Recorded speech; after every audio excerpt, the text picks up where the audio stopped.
Right up here looks perfect. Isn't Allison amazing? She's in town like 2 minutes, and already she's got a job working with a bunch of wackos. Excuse me. Mentally challenged. Howard Stern stars in his first movie, and guess what? It's all about him. Private Parts is one of 5 new films we'll be reviewing this week on Siskel and Ebert. I'm Roger Ebert of the Chicago Sun-Times. And I'm Gene Siskel of the Chicago Tribune. Yes, Private Parts is all about Howard and how he grew from being a nerd to the #1 radio jock in New York City. But the surprise in Private Parts is just how much time he spends talking about his marriage, praising his devoted wife. This is a Valentine to a wife as much as a biography of a media genius. Howard Stern turns out to be a big softy. And I know what you're thinking, Howard, when you hear that. Here's where Howard, playing himself, reenacts a critical moment in his professional life. I just gotta let things fly. I gotta go all the way. You didn't go all the way before? No, I mean, no. A lot of times I'm just holding back. And I guess you should go all the way. And later, another tender, if comical, scene as Howard gets some great news from Allison, nicely played by Mary McCormick from TV's Murder One. Something. Look at yourself. You're completely on fire about having a baby. You don't understand. I'm not a piece of meat. I mean, I have to be romance. Yeah, please. Ooh, look at that bra. Where did you get that? You like this? Okay, that's it. That's it. I am making a baby. The third act of the movie is about Howard's battles with an uptight programming director at WNBC Radio after he gets his big break to work in New York. Because, see, you don't have a real good voice like I miss Captain Frank and nothing, so we're going to have to practice it. Well, you mean practicing here now? You're not going to get bashful on me now, are you, Howard? Okay, you ready? The way it's said properly is WNBC. His radio sidekick, Robin Quivers, plays herself as well. She's a little more uptight on camera than Howard. And here we see they did have a fight early on when she felt Howard didn't support her after WNBC tried to break them apart by firing her, hoping to punish him. You're not going to quit? No. You're going to let them throw me out like garbage? No, I want to beat these guys. I want to stomp them into the ground. The only way to do that is to stay on the air. I gotta stay on the air, Robin. Private Parts is rated R, of course, and has a couple of nude scenes and a little of Howard's raunchy, freakazoid, toilet, lesbian-obsessed humor. A little of that. But that aside, Private Parts is really a mainstream movie in terms of its focus on a loving romance and its modern-day story of the revenge of a nerd. There's a big, sweet close-up of Howard smiling toward the end of the picture, and that shot, along with scenes of him hugging his wife, are the true signature images of Private Parts. Howard Stern in Private Parts, and perhaps in real life, he's as American as apple pie, served by a lesbian waitress, of course. You know, I enjoyed the picture. I did too. It's funny, it's heartwarming, it's sweet. It's sweet. It's about, we now find out the real Howard Stern is a family man who loves his wife. Yeah. You know what I was reminded of?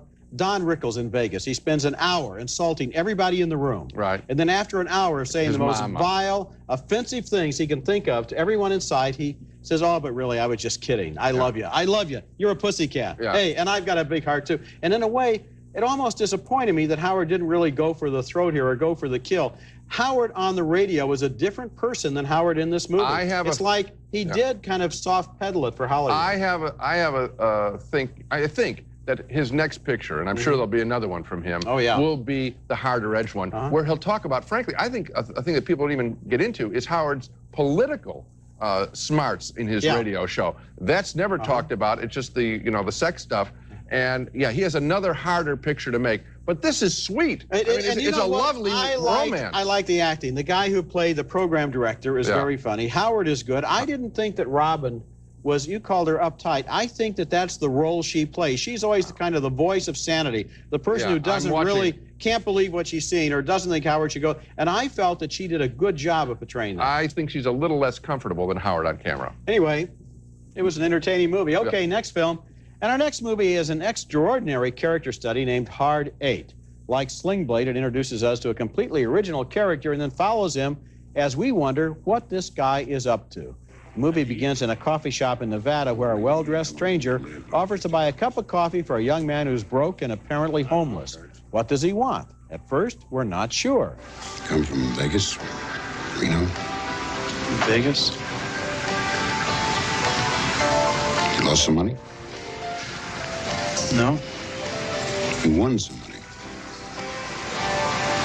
I broke even. What were you playing? Blackjack. You know how to count cards? The older man, named Sidney, is played by Philip Baker Hall, and his new friend John is played by John C. Reilly. In a casino, Sidney teaches John how to start with $150 and recycle that same amount of money through the teller cages again and again until the house is convinced he's a high roller and they comp him with a free room. There we are. Good luck. Thanks a lot. 2 years go by. Sidney still hangs out in casinos and is still friendly with the young guy, but now there's a woman in the picture, a waitress played by Gwyneth Paltrow. Hello, Captain. Hello again. Do you remember my name? Clementine. That's right. Just like the movie. Exactly. Through John, Sidney meets a new person he doesn't much like. It's an ominous stranger played by Samuel L. Jackson. I saw you playing crap over the original Doom. You bet the hard 8 for 1,000 and you pressed it for 2. Did I hit it? Nah, you didn't hit it. But it was a big bet, and I remembered your face. Stupid bet. Hard 8 is not in any way a conventional thriller or crime story. It's a human interest movie, a personality movie focusing on this older guy named Sidney who has been around and learned the ropes and doesn't like to make the same mistake twice. This is a great performance by Philip Baker Hall. We've seen him before in Secret Honor, the 1984 Robert Altman film where he played Richard Nixon on his last night in office. Sidney is a completely different character, but the performance is just as fascinating and makes you realize how shallow and easy to read a lot of movie characters are. Yes, I think that Philip Baker Hall is going to get a lot of work off of this film. If it's seen by the right casting agents and, more importantly, the top flight directors in America, they will use this guy because he is mesmerizing. Yes. And also, the director has a great technique, and that's showing us that little transactions, like insert shots, basically, or moves, really mean a lot to people who are desperate. Yes. And that he makes tension out of somebody handing somebody something. And that I like, rather than, you know, how do you make things tense in most American movies? Blow it up or something like that. And what's interesting here is that everybody doesn't get all involved in it. There is some action of a sort at the end. Right. But it's not about that. It's about this man who essentially looks as if he'd spent about 9 centuries sitting in coffee houses, smoking cigarettes and looking at people, and now wants to give a little advice to a guy, and the guy really isn't really smart enough to benefit from it. I think I know what he's doing, and that's because what he's doing is because he doesn't have a family. Yes. Okay. Coming up next. That's good. Al Pacino as a mobster once again, co-starring with Johnny Depp in Donnie Brasco. Wise guy never carries his money in a wallet, see? Always in a roll. Bina on the outside. Embarrass myself, my family, my children, my mother can hold her head up in any neighborhood in the city when she walks down the block, see? In all the 5 boroughs, I'm known. Forget about it. Al Pacino plays a veteran mobster named Lefty who befriends a young guy played by Johnny Depp, known as a jewel thief named Donnie Brasco, in a new movie that takes on the considerable challenge of being fresh about an exhausted subject, mobsters. But what makes this picture work is that Donnie Brasco is really kind of a love story, or at least a story of a deep friendship. Here's where the two guys take their vows, or at least Lefty does, because he's vouched for Donnie to his mob bosses. I die with you, Donnie. Anything happens, I'm responsible. All right? All right, salute. But what Lefty doesn't know is that Donnie is really an FBI agent wearing a wire, here meeting with agents who have been transcribing his recordings. What's forget about it? What is that? Forget about it. It's like, if you agree with someone, you know, like Raquel Welch's One Great Piece, forget about it. The problem for Donnie is that he's getting great stuff, but he knows he's burning Lefty, who compared with the other scum in the mob, seems almost worthy of sympathy.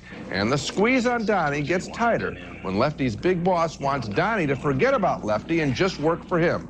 Michael Madsen plays the boss in a very good scene. I don't want to be stepping on nobody's toes. I mean, if it wasn't for Left, That's it. Look. You belong to me now. That's it. Back home with his estranged wife, Donnie confesses both the job and his affection for Lefty are really getting to him. Anne Heche plays the long-suffering spouse. I can't breathe anymore. And if I come out, this guy Lefty dies. They're gonna kill him because he vouched for me.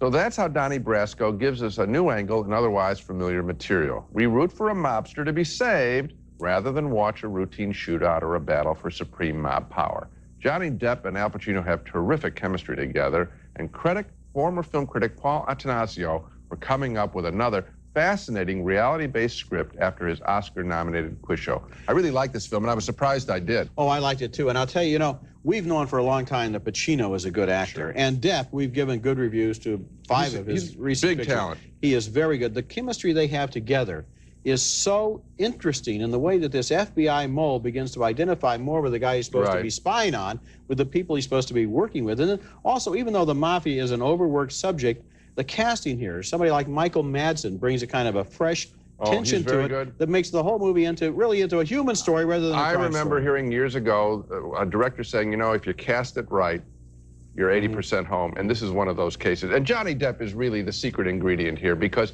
people will not spot him. You can't see this character and spot him from his other work. He's a big, big talent. Yes, you know what's interesting? This movie, in a way, is a companion piece to Heart 8. Both of them are about an older guy who trusts a younger guy who may not be trustworthy, and he doesn't know. It's interesting to see them together. When we come back, Julia Ormond stars in a thriller based on the bestseller Smilla's Sense of Snow.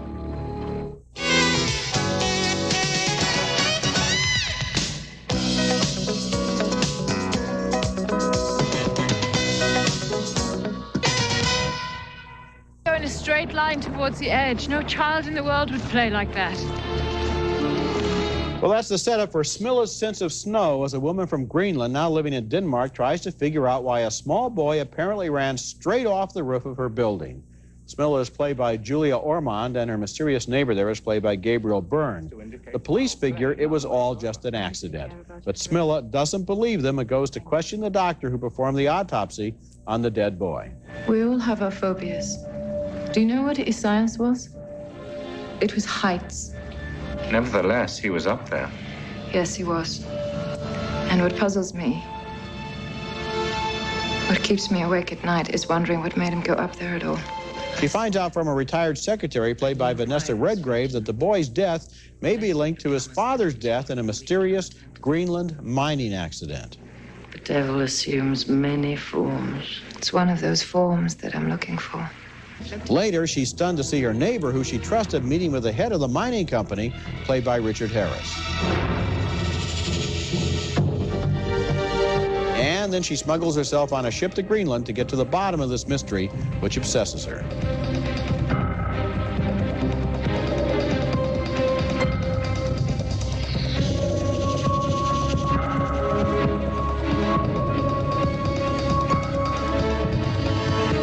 Smilla's Sense of Snow is a complete triumph of style over substance. The plot is totally absurd, and I didn't care that it was. The first 2/3 of the movie are completely successful. Julia Ormond does a brilliant job of playing this cold, intellectual, determined, stubborn loner of a woman, and the movie creates a cold, moody, frightening winter atmosphere in Copenhagen. Then the ending of the film turns completely weird, and what is hiding under the ice of Greenland can only be described as wildly inappropriate to the rest of the story, but by then, it doesn't matter. The acting, the cinematography, and the style are so good that nothing can sabotage this film, not even some of the goofiest plotting of the year. I had the same reaction. I was so thrilled to see Julia Ormond play this character and have the character written. We sit here week after week saying, why can't they write characters who are smart? Yeah. This is a smart person.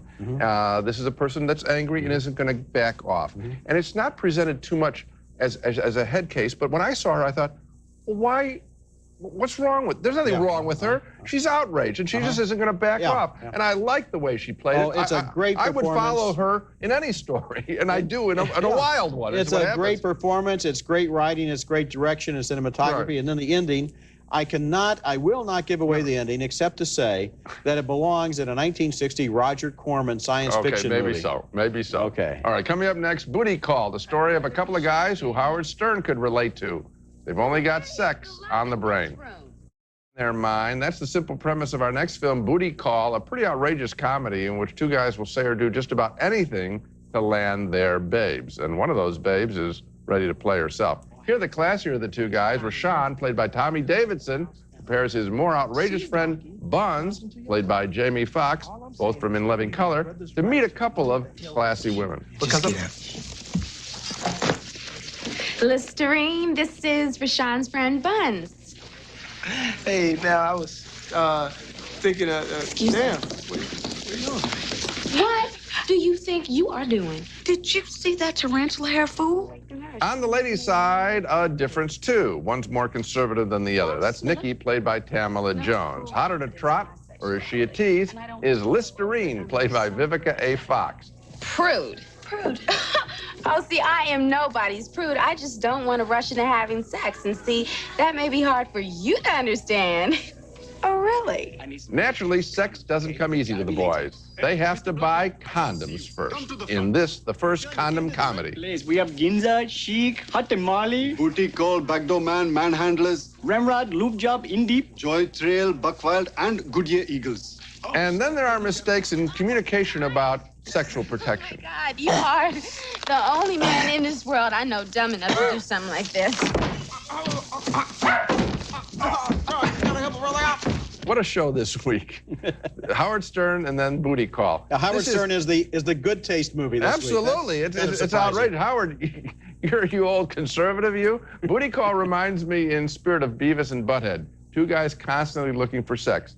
Only some of the jokes work and build, but their single-minded passion, that's what's really funny. It's a close call, but a marginal recommendation for me. I have a feeling there's going to be a sequel, and actually, I'd like to see these characters' private lives away from sex. That could be even funnier than Booty Call. I had to give it thumbs up, too, and I'll tell you, this movie is vulgar. It's in bad taste. The MPAA warning about the movie goes on for about a paragraph. Oh, it's vulgar, and it's got language and nudity and behavior. Well, so was Beavis and Butthead, But it's funny. Yeah. And why do you go to this movie? To laugh. And did I laugh? Yes, I laughed. Yeah. There are the scenes where the dog is jumping in the air and snapping, and I won't say what's going on. And in fact, all of the scenes with the dog were very, very funny. You know what they're going to have a sequel. This will be a hit. I hope so. All right. You know what I'm talking about? The private lives of these guys? In other words, just don't replay this same setup again. No, I wouldn't mind them replaying the same setup again. Come on. Okay. Coming up next, our video pick of the week, a movie just out on tape that I know Howard Stern would love.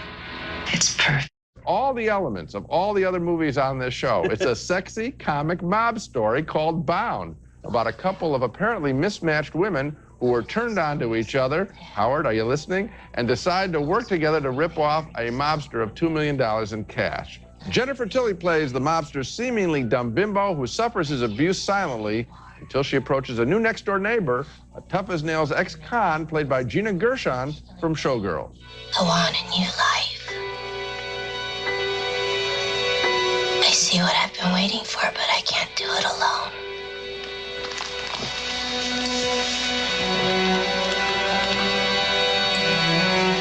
I need your help, Corky. Together, these lovers now devise a plan.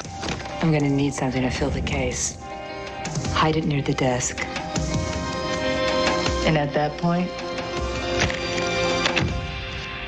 there's no turning back. You will not be able to anticipate this picture, and the performances, in particular, by Gina Gershon, are first-rate.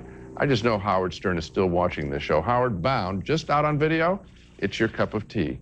And A. Now let's recap the movies we reviewed on this show. 2 thumbs up for Private Parts, the surprisingly sweet Howard Stern biopic, A Comic Valentine. It opens next Friday. 2 thumbs up for Hard 8, the mysterious love and friendship story set in the world of gamblers and bust-outs and hookers and johns. Terrific performances by Philip Baker Hall and Gwyneth Paltrow. 2 thumbs up for Donnie Brasco, the Al Pacino, Johnny Depp Wiretapping makes strange bedfellow story. 2 thumbs up for Smilla Sense of Snow, an offbeat drama about a woman with a chip on her shoulder and a mystery buried in ice. Julia Ormond stars and does a great job. And 2 thumbs up for the very silly, but occasionally very funny, raunchy Booty Call. So, 10 thumbs up for this show. But Roger, amazing. The civilization is... Yeah, it doesn't say much for civilization, but it says a lot for entertainment, I guess. I don't know. That's it for this week. Next week, we'll be back with reviews of more new movies, including Jungle to Jungle, starring Tim Allen as a financial wizard who is reunited with a son who was raised in the jungle, and The Day Trippers, starring Stanley Tucci, Campbell Scott, and Parker Posey, in a comedy about marital infidelity in Manhattan. That's next week, and until then, the balcony is closed.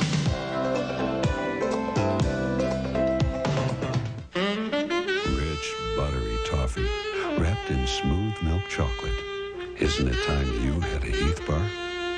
Have a Heath. Now for a limited time, get a free movie ticket when you buy a specially marked Magnadoodle. Look for details on the package. Magnadoodle. Your arthritis pain can't wait. Call now and break through to fast-acting, long-lasting relief with Menthicin. You have a 30-year mortgage. So shouldn't you have a 30-year faucet? Moen. Buy it for looks. Buy it for life.